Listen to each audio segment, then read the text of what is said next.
Lock your doors, shutter your windows. It's 23 seconds till midnight.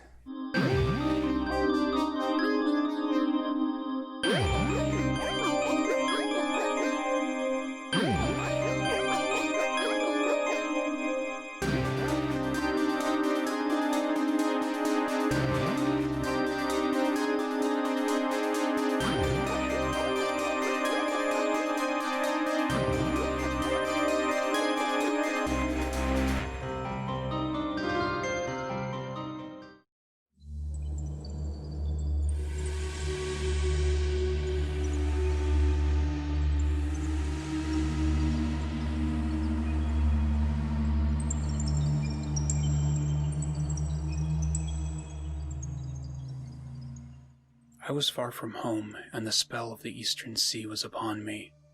In the twilight I heard it pounding on the rocks, and I knew it lay just over the hill where the twisting willows writhed against the clearing sky and the first stars of evening.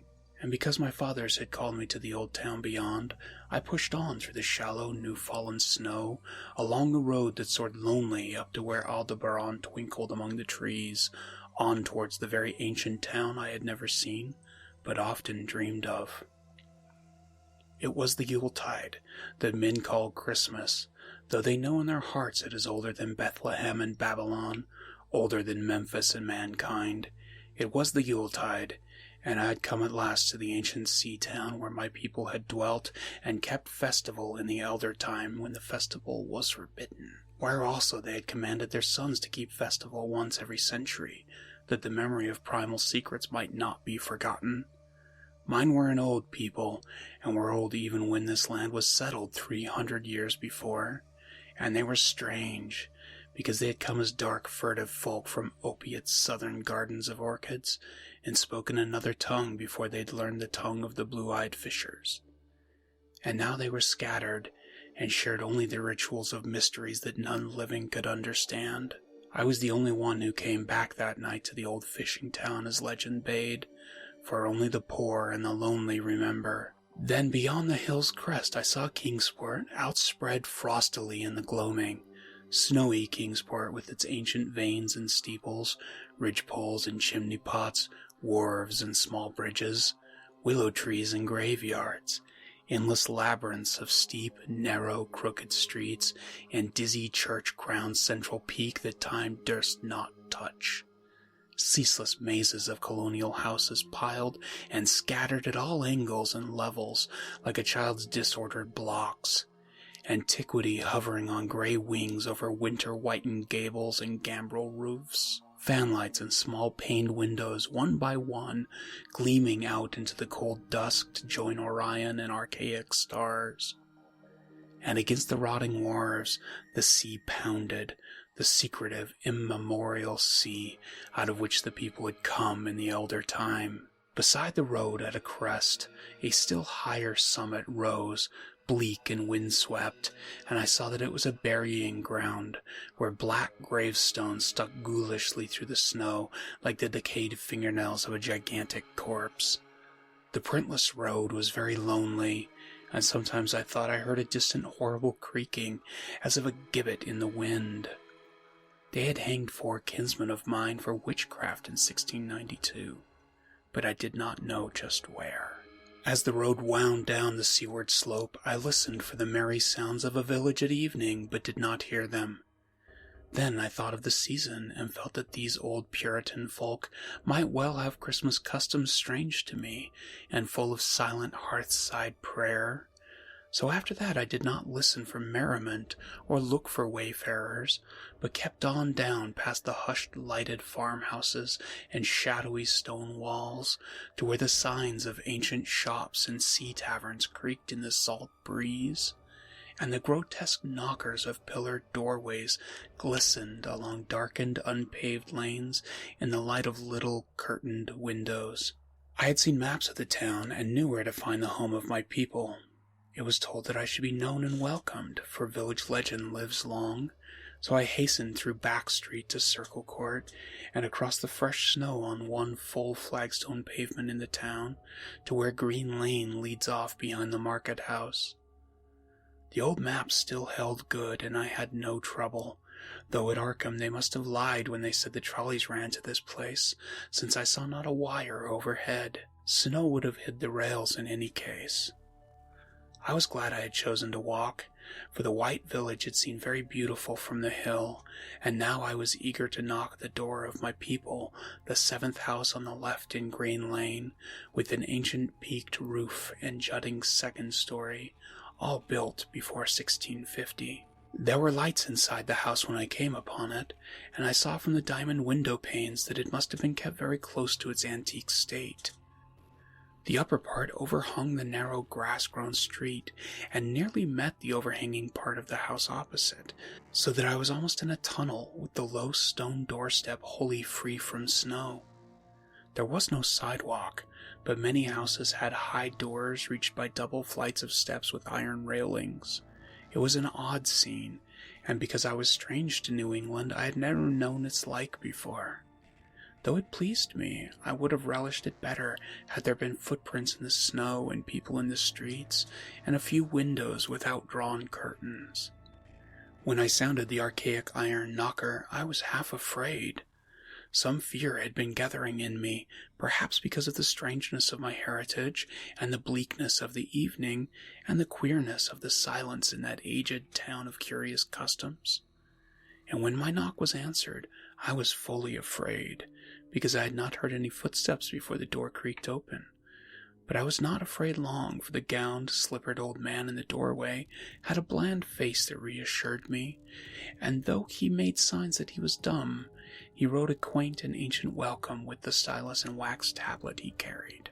He beckoned me into a low candle-lit room with massive exposed rafters and dark, stiff, sparse furniture of the 17th century. The past was vivid there, for not an attribute was missing. There was a cavernous fireplace and a spinning wheel, at which bent an old woman in loose wrapper and deep poke bonnet sat back towards me, silently spinning despite the festive season. An indefinite dampness seemed upon the place, and I marveled that no fire should be blazing. The high-backed settle faced the row of curtained windows at the left, and seemed to be occupied, though I was not sure. I did not like everything about what I saw, and I felt again the fear I had had. This fear grew stronger from what I had before lessened it, for the more I looked at the old man's bland face, the more its very blandness terrified me. The eyes never moved, and the skin was too like wax. Finally, I was sure it was not a face at all, but a fiendishly cunning mask. But the flabby hands, curiously gloved, wrote genially on the tablet, and told me I must wait a while before I could be led to the place of festival. Pointing to a chair, table, and pile of books, the old man now left the room. And when I sat down to read, I saw that the books were hoary and moldy, and that they included old Morrister's wild marvels of science, the terrible Sadustamus Triumphatus of Joseph Glanville, published in 1681, the shocking Demonolatry of Remigius, published in 1595 at Lyons, and worst of all, the unmentionable Necronomicon of the mad Arab Abdul al-Azhared, in Olaus Wormius's forbidden Latin translation, a book which I had never seen, but of which I'd heard monstrous things whispered. No one spoke to me, but I could hear the creaking of signs in the wind outside, and the whir of the wheel as the bonneted old woman continued her silent spinning. I thought the room and the books and the people very morbid and disquieting, but because an old tradition of my father's had summoned me to strange feastings, I resolved to expect queer things. So I tried to read, and soon became tremblingly absorbed by something I found in that accursed Necronomicon, a thought and a legend too hideous for sanity or consciousness. But I disliked it when I fancied I heard the closing of one of the windows that settle faced, as if it had been stealthily opened. It had seemed to follow a whirring that was not of the old woman's spinning wheel. This was not much, though, for the old woman was spinning very hard, and the aged clock had been striking. After that I lost the feeling that there were persons on the settle, and I was reading intently and shudderingly when the old man came back booted and dressed in a loose antique costume, and sat down on that very bench so that I could not see him. It was certainly nervous waiting, and the blasphemous book in my hands made it doubly so. When 11 struck, however, the old man stood up, glided to a massive carved chest in a corner, and got 2 hooded cloaks, one of which he donned, and the other of which he draped round the old woman, who was ceasing her monotonous spinning. Then they both started for the outer door, the woman lamely creeping, and the old man, after picking up the very book I'd been reading, beckoning me as he drew his hood over that unmoving face or mask. We went out into that moonless and tortuous network of that incredibly ancient town.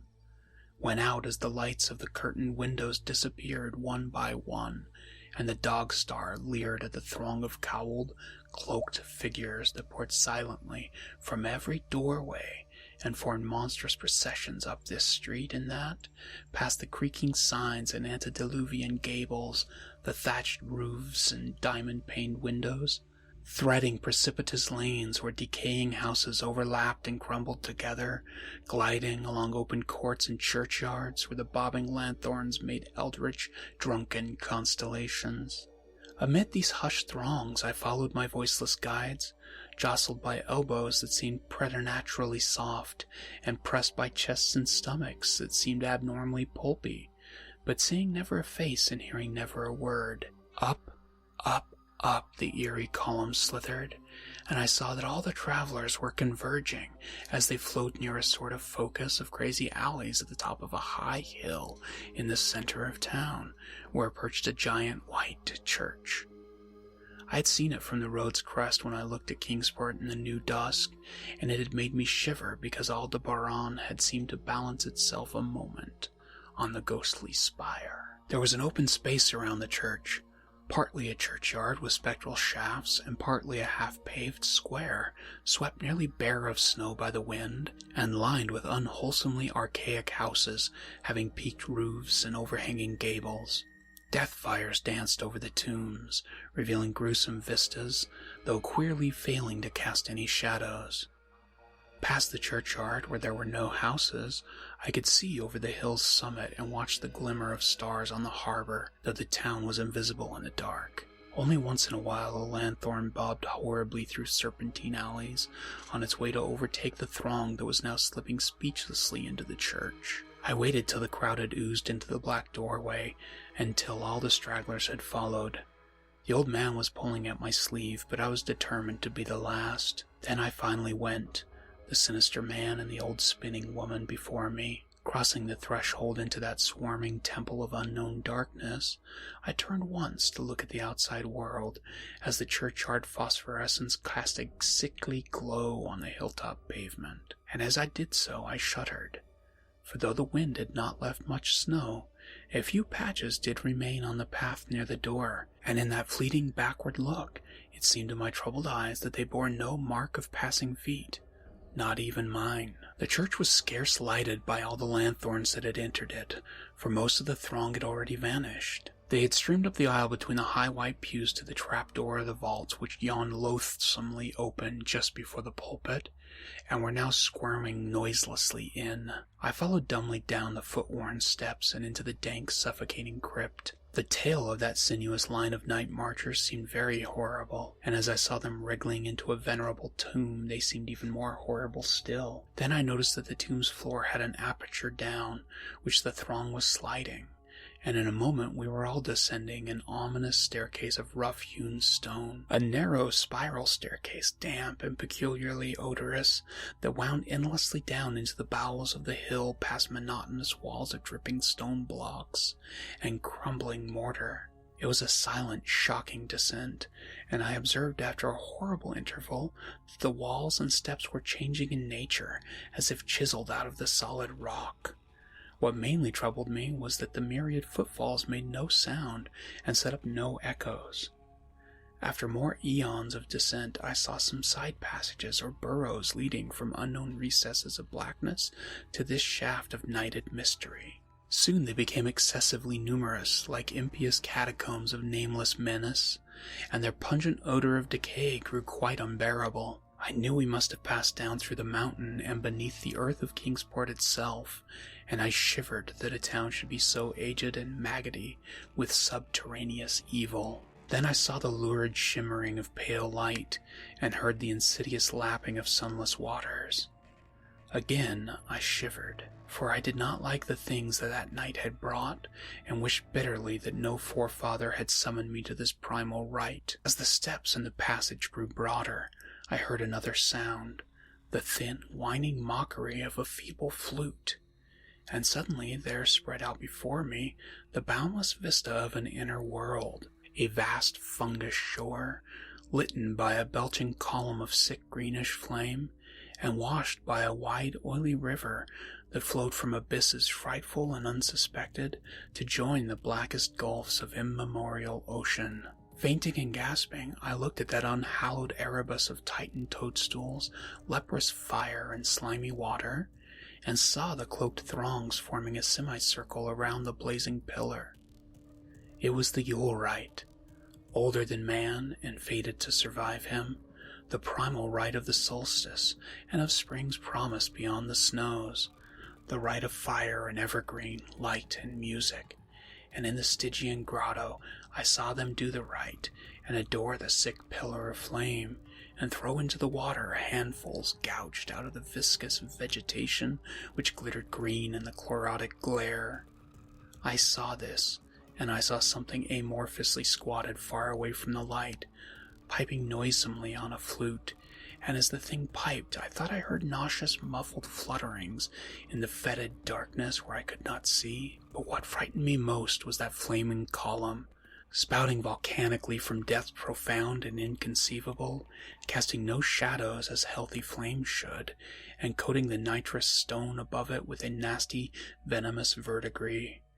For in all that seething combustion no warmth lay, but only the clamminess of death and corruption. The man who had brought me now squirmed to a point directly beside the hideous flame, and made stiff ceremonial motions to the semicircle he faced. At certain stages of the ritual they did groveling obeisance, especially when he held above his head that abhorrent Necronomicon that he had taken with him, and I shared all the obeisances because I had been summoned to this festival by the writings of my forefathers. Then the old man made a signal to the half-seen flute player in the darkness, which player thereupon changed its feeble drone to a scarce louder drone in another key, precipitating as it did so a horror unthinkable and unexpected. At this horror I sank nearly to the lichened earth, transfixed with a dread not of this nor any world, but only of the mad spaces between the stars. Out of the unimaginable blackness beyond the gangrenous glare of that cold flame, out of the Tartarian leagues through which that oily river rolled uncanny, unheard, and unsuspected, there flopped rhythmically a horde of tame, trained, hybrid winged things that no sound eye could ever wholly grasp or sound brain ever wholly remember. They were not altogether crows, nor moles, nor buzzards, nor ants, nor vampire bats, nor decomposed human beings, but something I cannot and must not recall. They flopped limply along, half with their webbed feet and half with their membranous wings, and as they reached the throng of celebrants the cowled figures seized and mounted them, and rode off one by one along the reaches of that unlighted river into pits and galleries of panic where poison springs feed frightful and undiscoverable cataracts. The old spinning woman had gone with the throng, and the old man remained only because I had refused when he motioned me to seize an animal and ride like the rest. I saw when I staggered to my feet that the amorphous flute player had rolled out of sight, but that two of the beasts were patiently standing by. As I hung back, the old man produced his stylus and tablet and wrote that he was the true deputy of my fathers who had founded the Yule worship in this ancient place, that it had been decreed that I should come back, and that the most secret mysteries were yet to be performed. He wrote this in a very ancient hand, and when I still hesitated, he pulled from his loose robe a seal ring and watch, both with my family arms, to prove that he was what he said. But it was hideous proof, because I knew from old papers that the watch had been buried with my great-great-great-great-grandfather in 1698. Presently the old man drew back his hood and pointed to the family resemblance in his face, But I only shuddered, because I was sure that the face was merely a devilish waxen mask. The flopping animals were now scratching restlessly at the lichens, and I saw that the old man was nearly as restless himself. When one of the things began to waddle and edge away, he turned quickly to stop it, so that the suddenness of his motion dislodged the waxen mask from what should have been his head. And then, because that nightmare's position barred me from the stone staircase down which we had come, I flung myself into the oily underground river that bubbled somewhere to the caves of the sea. Flung myself into that putrescent juice of earth's inner horrors before the madness of my screams could bring down upon me all the charnel legions these pest gulfs might conceal.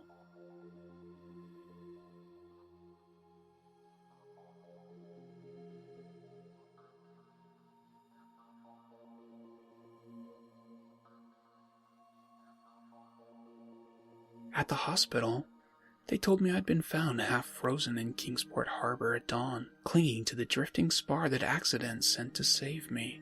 They told me I'd taken the wrong fork of the hill road the night before and fallen over the cliffs at Orange Point, a thing they deduced from the prints found in the snow. There was nothing I could say because everything was wrong. Everything was wrong, with the broad windows showing a sea of roofs, in which only about 1 in 5 was ancient, and the sound of trolleys and motors in the street below.